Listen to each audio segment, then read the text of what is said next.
almost 5,000 people active in iMasons around the world now, with about 2/3 based in the US. The rest are supported by a network of very active iMasons local chapters. And I'd like to take this opportunity to thank all of our chapter leaders and members across all these chapters for the fabulous work you're doing in supporting the iMasons priorities. So far this year, we've held chapter meetings in Singapore, Thailand, Australia, and a leaders roundtable in China. This is the first time leaders from USA hyperscalers have met with leaders from China hyperscalers to discuss sustainable digital infrastructure. It was quite an event, but we've also have chapter meetings planned for the next few weeks in Japan and India. And please bear in mind that all members are welcome to all chapter meetings. So today, we've gathered leaders from 5 of our APAC chapters to explore the trends in the APAC market from each of their perspectives. So now I'd like to hand it over to our panel moderator, Joshua Au. Thanks, Dean, and thanks, Jeffrey. I think it's been such an interesting conversation on Edge. And we've seen a huge growth predicted not only for Edge, but also the full stack of digital infrastructure in APAC. And today we'll talk about some thoughts about that growth from the unique perspectives of our esteemed panel of leaders. So we have a lot of ground to cover. We're going to have to pace ourselves, hint, hint. And because APAC is not a homogeneous area, and so we'll want to learn what is unique about each particular region and what opportunities exist for some of these regions. Now, I'd like to start by asking each panelist to please introduce yourself. And I would like to highlight that all of you are our dear friends and you're also sharing in your personal capacity. So if we could start with Tony Gaunt. Sure. Good morning. Good evening, everybody. Thank you. I'm actually here representing Beth Gentle, who's the Australian chapter leader for the iMasons. And as I was thinking about this introduction on iMasons, we're probably very unique down here in Australia that we actually were able to have our chapter meeting face-to-face and not over Teams or Zoom recently. So we had a very successful event here about a month ago with about 50, 60 people who joined us. In my paid life, I'm the Vice President of Colo and Hyperscale Markets for Vertiv for Australia, Southeast Asia and India. And I'm seriously looking forward to a very good conversation with the rest of the panelists for today. Thank you. Sure. Let's have the introduction from another good friend, Tony Khoury. G'day, Joshua. It's interesting because the only people from Australia on this call are called Tony. So hi, Tony. I'm Tony K. Thanks for the invitation. I'm the General Manager from Rahi Systems, Australia, New Zealand. And we do all things infrastructure. I've got 5 kids, play a bit of golf, never bored. Glad to be here. All right. I can't help but have this nagging feeling that most of us play golf. But let's move on to the next person. Raymond, if you could introduce yourself. Hi, Joshua. Hi, everyone. My name is Raymond Tong. I'm based in Hong Kong. Work-life-wise, I'm the CEO of Sunny Vision, which is one of the leading data center operator in Hong Kong, with connectivity and also growing quite quickly. Personal life, I have 2 kids, one 13, one 11, and I'm the tech support guy at home. So my kid, when he's playing a Fortnite or Minecraft, and when there's slow response, and he's like, "Dad, what's the problem? I mean, I thought you are in the industry. What happened to the Wi-Fi?" So that's me. Okay, make that 2 of us. For my kids, it's Roblox. Narendra, if you could introduce yourself. Hello, everyone. Good morning, good evening. I'm Narendra, founder of RegBank Data Center. It's a platform we are building across India and all tier 1 and tier 2 locations. Beside that, we initiate IM India chapter and supporting all kind of event and what are the support required to activate the community. Personal life, I'm a single bachelor, enjoying my life in mountains. Entire India is locked down now, some of the majority of cities. So I moved toward North India and working from here. Yeah, that's about me. I would love to have a chance to see the place you stay at. So last but not least, Thanawat, if you could introduce yourself. Hi, everyone. So I'm Thanawat Wiwipat, Head of Sales and Channel Partner of SuperNet Thailand, the Tier 4 data center in Thailand. So right now, so as per pandemic, of COVID-19. So I'm working from home. So so I'm still continue to work and contribute for the SuperNet Thailand with develop the business and go-to-market strategy and help our client to grow in the digital transformation. Okay, all right. I'm going to ask this question, and unfortunately, in the interest of time, we'll give you a glimpse of some of these ideas, not necessarily the full breadth and scope of it. If you do have questions, you can type them out in the chat box, and later we'll give you ample time to ask some of these questions. Now, my first question, tell us something unique about your market. And I would like to pose that question first to Raymond. Maybe a short answer at that. Sure. I think Hong Kong, it's a fascinating place. I think I grew up here. It's a small city with 7+ million people. But then because of the geographical location being sort of in the middle of Asia, geographically, I think with the data round trip latency, 100 millisecond up north to Japan, Korea, or 100 millisecond down south to Southeast Asia, Hong Kong geographically, it's located in the center and the hub, and also being the gateway in and out of China. So there are a lot of subsea cable connecting our digital world around the world, but in Asia, there are 15 intra-Asia subsea cable, 12 of them land in Hong Kong. So it's fascinating, a lot of peering activity, a lot of cross connects, and facilitating traffic flow in and out. I think this is something that is unique in Hong Kong. Yeah, I think it's really amazing. If we could hear from Tony Gaunt, and I guess we'll make the distinction. Khoury, maybe I'll refer to you as Tony K instead. So just so I don't confuse the audience. So Tony, back to you. Thank you. It's interesting listening to Raymond's description because we're the entire opposite from an Australian perspective. We have the geography of America, and it's a 6-hour flight just to get into Asia from Sydney. 24 million people. So we're not a hub at all. We're actually a single market. We've had a lot of people here for many, many years. A lot of the hyperscale data centers first built here. There's a lot of comfort in building in the Australian market. So that's the Aussie side of it. But from my normal life, looking at it from an Asia Pacific perspective, unique about our market is every country is unique. Every country is in a different part of its journey. The connectivity is different. The technology is different. The means of construction are different. So we're a very unique industry in our own right, frankly. Okay, that's really interesting because we rarely hear too much about Australia, usually from the DCT roundtables. And Narendra, if we could hear from you as well, tell us something unique about India's market. Thanks. The India market, it's the second largest population market. A lot of population, like 1.3 billion people live in India. Out of that, 700 million are online now. And due to pandemic, because of pandemic, the growth has increased. Data consumption, 70-80% data center growth in the market.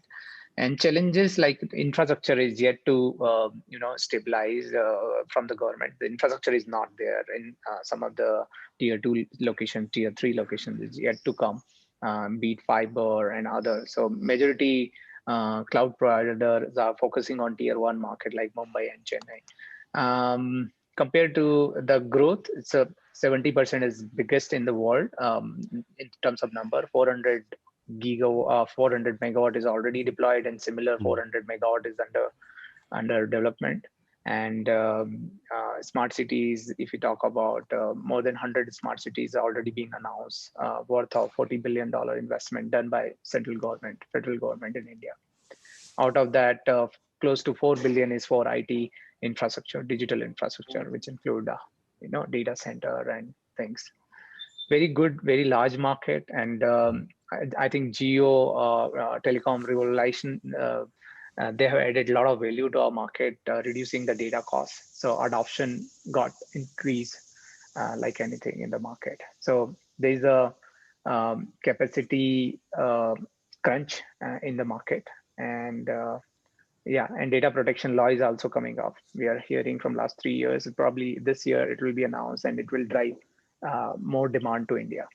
Yeah. Okay. I think from all the news I hear from mutual friends, there's a lot of healthy demand, both from private sector, public sector, and a lot of amazing things happening in terrestrial fiber. Well, I'm going to pose the same question to Tony K. We had a very long conversation prior to this, and I think suffice to say, it's some interesting thoughts. So Tony K, in your view, what's driving that tremendous growth in APAC? Look, I think all over the world, the same sort of thing's happening. There's a digital transformation that's going on. It's driving enormous growth of data requirements.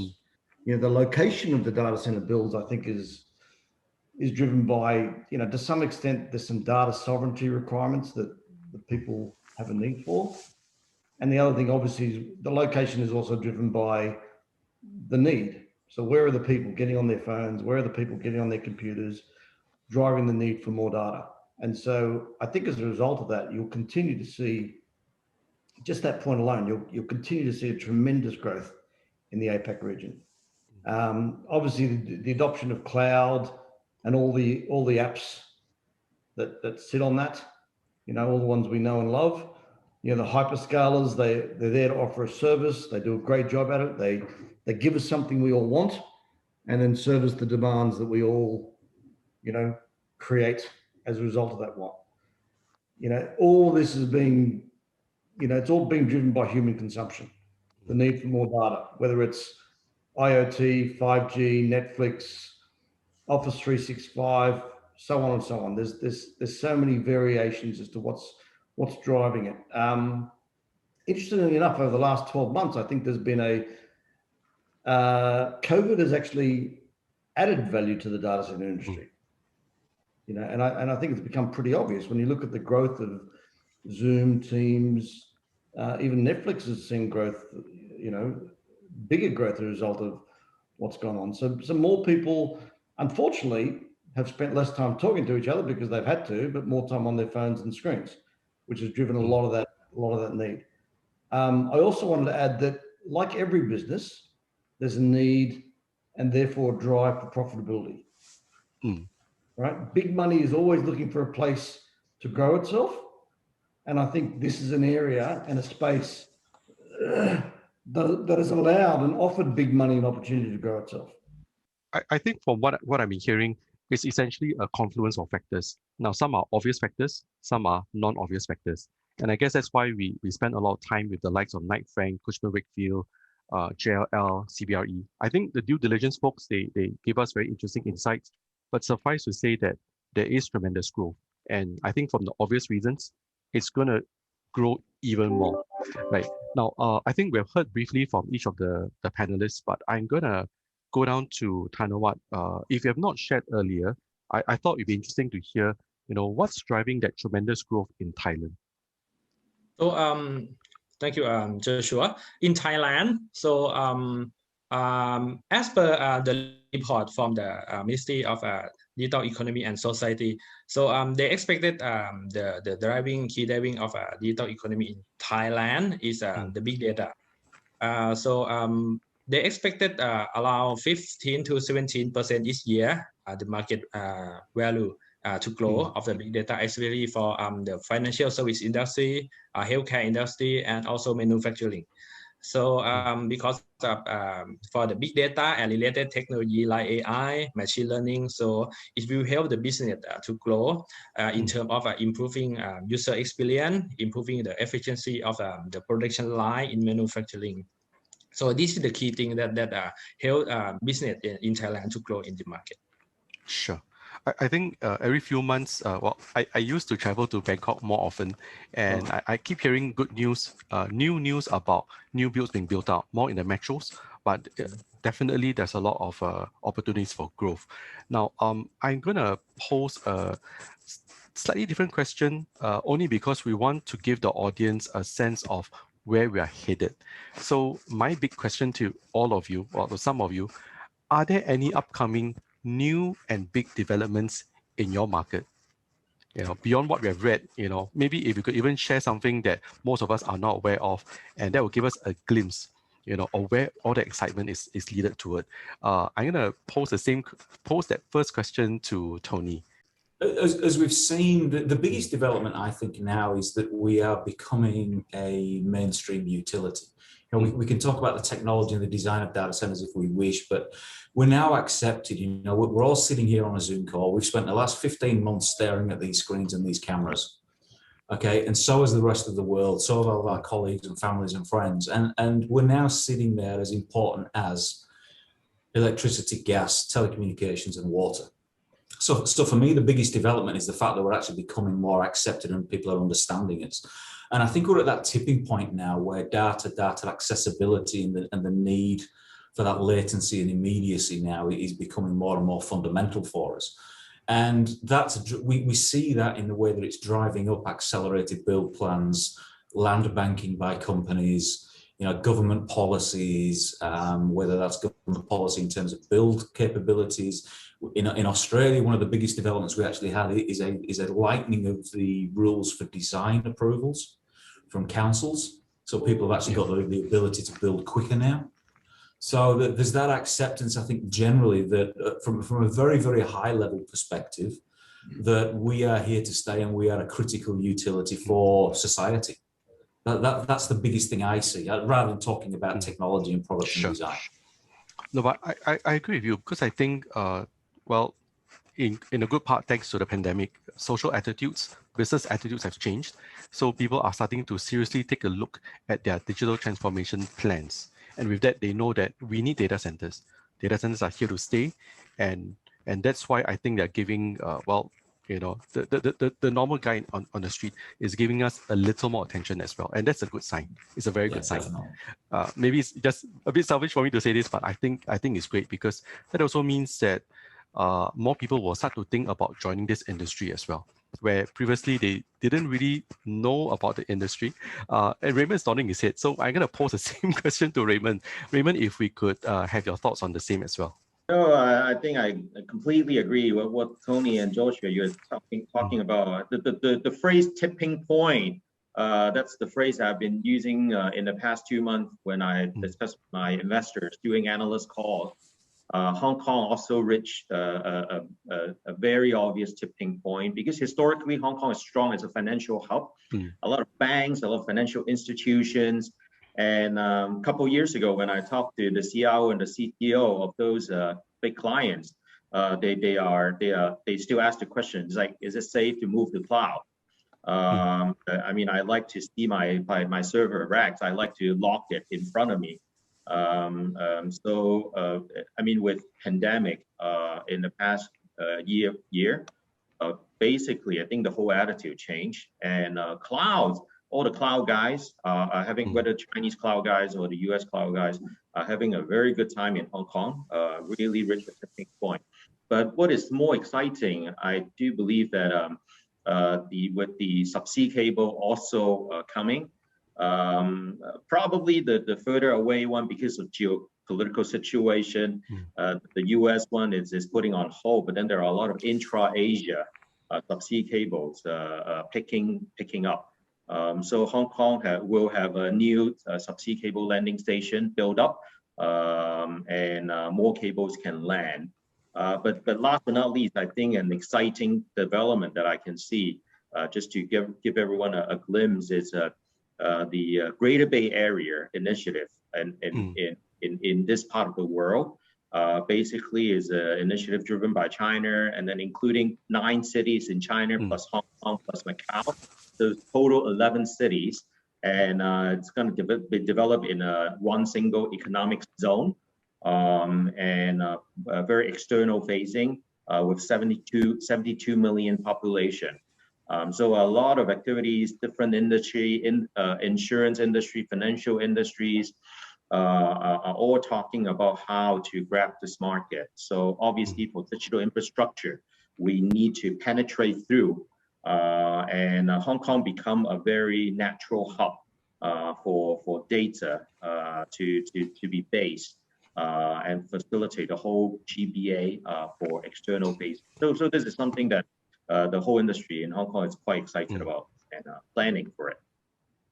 Okay, I'm quite excited about it, and we have a WeChat group. We talk about it quite often as well. So I'm gonna just pose the same question to Narendra, because I was actually going to visit Mumbai, just before the pandemic, and somehow things didn't work out. But I've been hearing lots of interesting news from mutual friends, and I know we don't have much time, but if you could just share just some teasers, what's happening, what's new in India? Thanks. Thank you. I think India is now fastest growing market. Everybody, all the infrastructure player, investors, everybody is eyeing on India, and it started entering in India. Last year, in the beginning of this 2021, we saw 3 major JVs happen in India, and we saw 15 players exist, 15 more players enter into India market in another 1 and 2 years timeline. All big brands will be in India. And second move from the customer side, customers started building their own captive capacity in India. That's the biggest move. We thought it will be delayed because of the critical infrastructure is not available. Customer might not take a risk on that, but player A started getting on the ground. Now other player B, C is jumping into it. So 50% capacity will build by their own by large hyperscalers. So that's the biggest development in India. Third, more than 6 state governments has come up with the data center park policy. And that's another good thing to easy give a single window clearance to data center operators, because it's a big pain in India market. It took anywhere 3 to 6 months to get all the land permits. That's a big pain. We can't build faster in India, market like India. So I think these are the gradual things, and government realize data center is a critical infrastructure, and they are allowed to run 24/7 in pandemic as well, because earlier there's no defined definition around that. So these are the few new development in India. Okay, thanks for that. Now you notice that we are going for bite size, because suffice to say, we won't be able to cover, in depth. But I think if anyone in the audience, we'll move on to Q&A soon after I pose the last question. But if there are questions which we do not manage to answer, no worries. You can approach us after the summit as well. All right, in hint.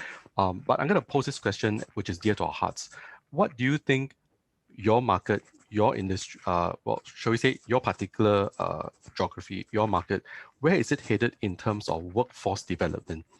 So because that's something that is within what we've been focusing on each of the local chapters. I'm going to pose that question first to Thanawat, and I'm really excited to hear from you. Yeah. So in terms of workforce development, so as a SuperNet Thailand, so we consider about to develop the good environment in terms of the workforce and people. So we established the internship program, so to let the students from the university to join our program, and so we help them to develop the skill of how to manage the data center as we have the high quality of data center, to let them know about what to operate and what to think about when we operate the data center. And also this is highlight to estimate the sustainability of the technology builder, because the student is the young generation, right? So they can continue to develop their own future. Right? So it's a good to build them to have the experience and so they can create their career path in the future. No, I think SuperNet, as a thought leader, you guys are leading the charge, encouraging other operators to do the same, which is to accept students. They graduate, they may not have 10 years, 10 months of experience, but I think when you accept them in, they give you that enthusiasm, they give you that fresh perspectives, and by training them, in fact, you're benefiting everybody as well. Now, I'm going to pose the same question to Tony Gaunt. I think there's a number of elements that we see here in workforce development. The first one is the skills for designing, operating, maintaining data centers.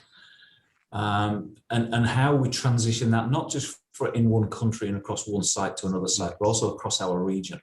You know, we have varying levels of development and deployments of data centers in the Asia Pac region, if we take that as a whole. So it's how can we help the wider industry and the wider community learn lessons learned and upskill immediately, rather than making all the same mistakes we all made through our lives and careers as well. So that's one issue I think we have. The second issue is, as I'm sitting staring at this panel, and there was an implication about this earlier, I think with Dean and Jeff's conversation, that all I'm seeing staring back at me are males of a certain age group. Okay, that's one of the biggest issues we have, is how do we actually, not just the D&I element, but also the educational aspects as well. At what age do we need to get people interested? You know, this industry is, I go back to my utility comment, we're the utility nobody knows about. All those kids at school and uni right now playing on their phones, having various chat platforms, gaming, whatever, don't even realize they're using your facilities. So we have to upskill, and not just upskill, sorry, but increase the awareness of data centers and the importance of data centers to our everyday lives. And the other one, which is a little bit left field, is also accepting and understanding how we can use data centers to develop other opportunities, other industries. Okay, because you know there's the development side of things, there's gaming, there's post-production of movies, areas that people might not necessarily understand, but actually function through our sites, that will create opportunities for society both to transact, as Raymond mentioned with the interconnects. You know, there's business opportunity for the interconnects and organizations to grow within our facilities, but also then there's the roles and opportunities as well. And I've just seen a quick note from Dedrick talking about science fairs in high schools. That's actually something that we talked about in the Australian chapter, and Tim Gentle's very passionate about this, is the debate about how young do we actually need to get people to be interested in these facilities. You know, we talk about getting students from unis, which is great, but they tend to be engineers and already have a mindset of what they want to achieve. But let's get in even earlier, and how do we actually do that in the high schools when kids are selecting their primary subjects? I think occasionally I sit in, virtually sit in for Tim and Gentle's chapter meetings, and it's amazing. They are talking about how to immerse yourself in the students' experience, talking about, you know, how can we make ourselves more relevant to them, not to bring them to us, but we have to go to them. So it could even be things like, you know, should we look at TikTok? Should we look at Discord? Should we look at Twitch? Should we do something where we change that language that makes this conversation more accessible to them? Now, suffice to say, it's a long conversation. We won't go down that road. Narendra, if you could share briefly, just briefly, only because we are mindful of the time. Yeah. So I think India has a potential to provide technical skills to global data center industry, and in every data center you can see one operational guy from India. But given that all engineer, scientists, and all the community, we need to approach them like we did in our one city, Indore, and approach education institute that why not adopt, and we'll observe all the talent in our company and our fellow partners and competitors as well. But I think what we have and what can be done in India, one, we have a talent pool. We need a system from industry that, okay, we have to give this to the colleges, and colleges can learn, and the people who appear on that course, we can directly, they can participate on the company's onboarding process. India has a scarcity of talent in terms of data center. Only 3 MEP companies in India, and 15 data center providers already exist. 15 more will come. So total, we believe in another 5 years, $15 billion investment will be invested in data center only. And only 3 EPC contractor in the country. So we need more skills, more human, and yeah. Okay, I think suffice to say that we need to move from advocacy to, I think, maybe coming together to make concerted action. It could be to talk to the schools, it could be to talk to policymakers, it could be to make systemic changes. It's a long conversation. We won't go down that road today because we don't have the time. Tony K, maybe something brief from you, and then we'll open the floor for some Q&A. I'll add something a little bit different to this. I think we've got a very, very fast-moving industry. And in any situation, we get a fast-moving industry, the available talent is going to get scooped up. So the available talent is getting scooped up by the large players. The way I see it is it's actually the smaller players that have almost had the responsibility of taking on new staff, training them up, bringing them into the industry, because the larger players have been consuming the existing talents. It's a very, and there's no traineeships, so all of this is a big deal, but it's a big deal because the industry is growing so fast. Okay, I'm gonna it's not interject. I'm just gonna chime in here. Recently we had the Singapore chapter meeting, and we spoke about how a particular local university working with Facebook and CBRE to push out a pilot program. I think as a community, we can reach out respectively to our local communities, the schools, academia, policymakers, and because we are now part of a bigger family, there's a lot we can do to come together, share thoughts, share ideas. Together, we are much bigger. And I'm going to move to the Q&A because I know there are many members in the audience. They've been posing some questions. Quick question, quick answer, Narendra. So a good friend, might be a mutual friend of ours. He asked this question: how is India taking care of the power requirements commensurate in pace with the DC growth? If we could have a brief answer, please. Yeah. So, Samir, that's a great question, because the power is the infrastructure which government and everybody has to focus, and it's driven by the government in India. Close to 400 gigawatt is installed capacity in India, and government has come up with one grid, one nation concept where they are connecting or connecting 220 kV lines to tier 2 and tier 3 cities. So they are upgrading that entire infrastructure, and India is the third largest nuclear reactor installed in India, third largest consumer electricity provider in India, and coal and solar. If you talk about 75 gigawatt is deployed already in India. So government is working toward solving that problem. In last 3 years, they have installed 60 gigawatt. Now government has started taking it seriously because it's a critical infrastructure, and we are the one who need continuous power as a data center operator. So I believe that in all tier 1 cities, this requirement is easily fulfilled by the government, and they are keep increasing bandwidth, electricity bandwidth. I think suffice to say that in order to have data centers, you need connectivity, you need infrastructure, you need demand. And you need to have the right policies as well. So it's not a single-handed work. We need different parts of the ecosystem to talk to each other. Industry talking to academia, talking to policymakers, talking to customers. But again, in the interest of time, we are not going to go down that road. I'm going to give the audience one last opportunity to pose your question. I think this is historic, because when else will you get to see so many leaders throughout APAC region in one room, virtually or otherwise? So any final questions? Can I just add something? One thing I've noticed there's been a considerable change is the size of the data centers being built. And we're moving from 5 megawatt, 10 megawatt. We're now talking about 100 megawatt, 200 megawatt facilities. It's just incredible. I just wanted to throw that in because that's a serious change that's going on in the industry.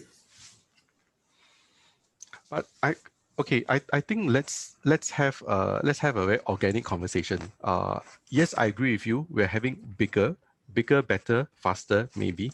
But at the same time, I do suppose it creates perhaps a use case for the really small ones. And again, I know we will agree to disagree the definition of edge. That definition, because new use cases are coming up. I think be it in India, in Thailand, in Singapore, especially Singapore. And because sentiments are changing, investors are coming in with lots of interesting ideas. Yes, we will see the big ones, but I think we will likely see some perhaps new permutations as well. But again, I don't want to go down the rabbit hole. I agree. You'll see a lot of smaller ones, the bigger ones and smaller ones. Yeah. And just okay. Glenn, good question. Anyone in the audience, I'm sorry, anyone in the panel would like to chime in. Any of the 100 megawatt, 200 megawatt data centers, would it be multi-tenanted? And again, we're not speaking on behalf of particular. I think we are simply chiming in personal observations. So let's just set expectations. In Australia, Joshua, they're all multi-tenanted. Mm. As far as I'm aware. Okay, that's good to know. And again, there's no reason why it can or can't, because it's really about the customers. We exist to serve our customers, and I think customers have become a lot more shrewd. And sometimes they have some very interesting use cases as well. So it's not just because of Minecraft. It's not just because of autonomous cars. It's not just because of 5G. Because when we talk about the new normal, it means that there are a lot of things which we have never seen the light of day. We don't know what's going to happen tomorrow. Tomorrow there'll be new circumstances and new use cases. But I think as an industry, we want to be future-proof, to be able to provide something to our existing customers, scalable, reliable, secure. And beyond that, it allows us to be ready for, shall we say, new use cases as well. Anyone else would like to chime in? Maybe one final question? And if there are no final questions, then perhaps we can pass the time to the next segment. Now, anyone else would like to chime in? Any last thoughts? Any last questions you'd like to raise? Joshua, just while people are thinking, I'd just like to elaborate a little bit on Tony's comment and question from Glenn about the multi-tenant. I think for me, yes, they are multi-tenant, but only a very short volume of tenants. Yeah. So, we're not at the point, I'm not seeing or hearing, for example, a 100 megawatt pure retail deal. Yeah. Okay, it might have 2, 3, 4, 5 of the large, obvious organizations in there, but we're not racking and stacking 2 racks, 5 racks, 10 racks in facilities of that size anymore. No. Okay, so I just want to make that little distinction there. I'm not seeing it as a retail play. Yeah, I think fair point. Okay, a good friend, mutual friend, posed this question: what are your thoughts about cooperating with academia? Let me chime in, because we talked to BITSI, and BITSI is very active in certain parts of the world. We've been talking to other mutual good friends I think in Singapore. You see institutes of higher learning talking to industry, trying to curate and come up with better programs. Of course, we can take some learning points from what's happening up north, be it IT Sligo, for example, Mary's College, for example, SMU. SMU does a great job. And of course, we need to contextualize that to what's happening here. And I think there are more and more conversations, but the devil's in the details. I think we can do a better job. That's coming from me. I think we want to wrap up in another 2 or 3 minutes. So anyone else would maybe like to share your thoughts about this question? Sure. Oh, actually, this is what iMace in Hong Kong is trying to do. Fascinated about the topic to how to, of course, recruit talent and also build up talent that we can use in our digital industry. But at the same time, I guess to really educate and for the younger people to have a career path. So I guess we have some initial discussion with the universities in Hong Kong as well. Some professors in electrical engineering or in computer science, and then they will be able to work with us to have some modules or some credits that allow them to get a taste of what digital infrastructure is like. Invite the students over to our data centers to have a tour so that they can visualize it. I think this is what iMason is like, really, not just about any company, but rather about all the individuals in the community, how we can learn from one another and help out one another. Now, can we have a round of applause for our panelists? I know no one can hear, but I will applause for you. So I think that has been really exciting, and I'm going to suggest we need to do this more often. Hint, hint. We need to do this more often, and I think some of these thoughts are quite worthy of follow-up. So we are going to take some of these ideas offline. We are going to create some of it, and possibly we will talk to each other more often. and perhaps we can come up with some very new, interesting permutations. Now, having said so, now if anyone in the audience, bearing in mind we are a community and we are also a family. Now, if you would like to contribute to this family and contribute some of your thoughts, your feedback, do write in to us. Do talk to your local chapter leads, and we'd love for you to contribute and play a part in making history.